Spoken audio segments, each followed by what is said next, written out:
With so many web and SEO agencies out there, how do you pick the one that's going to be the best fit to help your business get results? Hey, I'm Sam Dunning, co-owner over at webchoiceuk.com and host of the Top 100 Marketing Podcast Business Growth Show. Okay, so these are some of my top tips for making sure you choose the best SEO or web agency for your needs. First and foremost, are they quick to respond? Is their communication effective and clear? Not just from when you make the first inquiry with them, which is of course important as they want to show they're keen and willing to win your business, but also ongoing. So it's important that if you're going to work with them on the project, they're going to respond fast to either emails or calls or set up video calls with you to make sure that you've got a clear communication channel and that things don't drag on and you get timelines and deadlines met. Are they transparent? So rather than just trying to ram their products or services down your neck, do they say, look, these are the types of companies we typically help. We want to take time to understand your goals, and then we can advise if we can help you out, or perhaps we can't, and then we'll recommend a company that does, rather than just trying to sell you from the offset, which no one likes, right?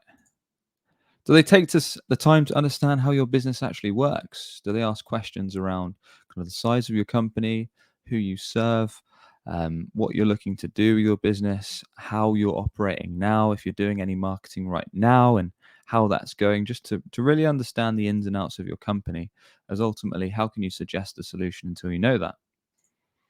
Are they asking questions around your ideal customer profile? So, if, for example, you work with SMBs, perhaps you target marketing directors or you target CEOs or business owners.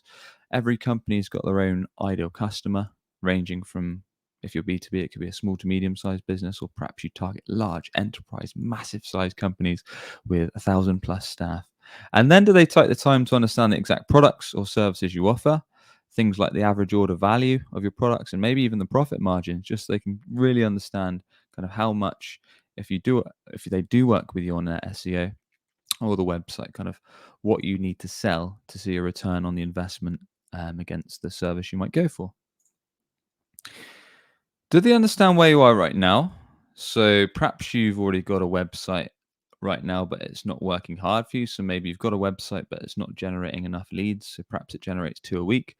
But in 12 months' time, you want to get to, say, 10 leads in the website per week.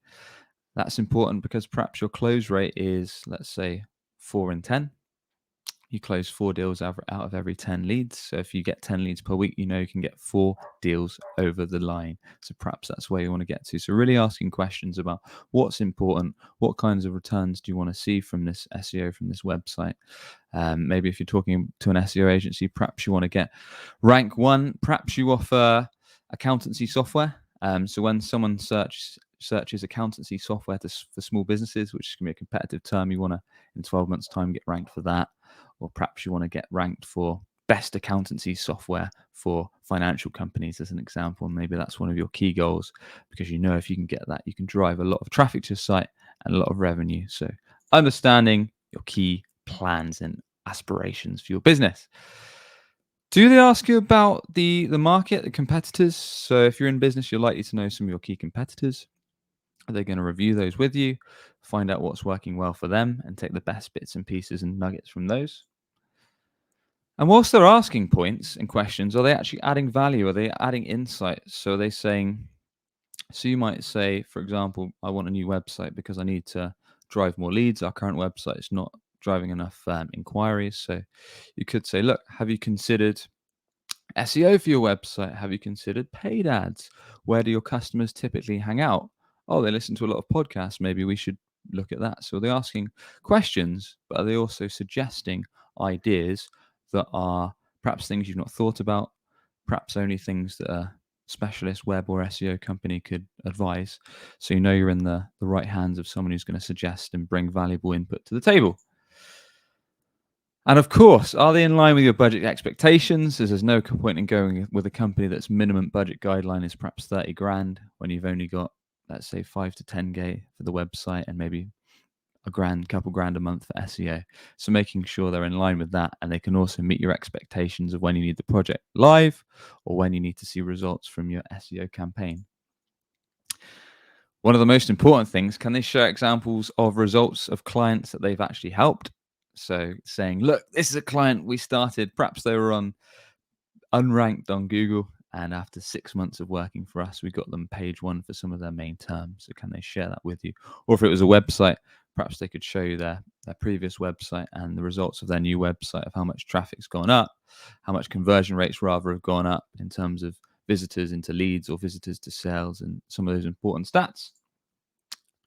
Have they got solid social proof? So one of the things most of us look for, we want to look for that the company actually has some great reviews, whether that's Google reviews or other channels, and have they got references that you can actually talk to that can show that they've done a good job?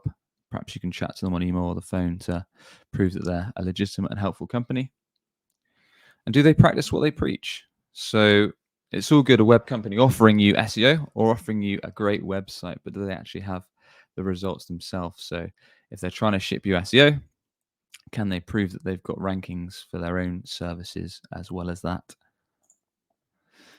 And finally, can they walk you through the exact process they're going to take once they've understood your goals, your objectives, your business, your problems, and where you want to get to in, say, 12 months' time? Can they walk you through the process? So making sure that they can say, look, here's where we are now, and this is our proven process. We're going to guide you through with an account manager. This is what it'll look like. For example, on month one, we'll analyze your website, do a full audit, full report. If we're doing SEO, perhaps we'll do keyword research. Then perhaps month two, we'll start doing on-site content creation. Then we'll start looking at link building, content distribution, reporting, setting up analytics, and all this good stuff. So basically giving you a step-by-step guide of who you'll be working with, how they'll make it happen, and how you'll measure results, which you'll agree to together.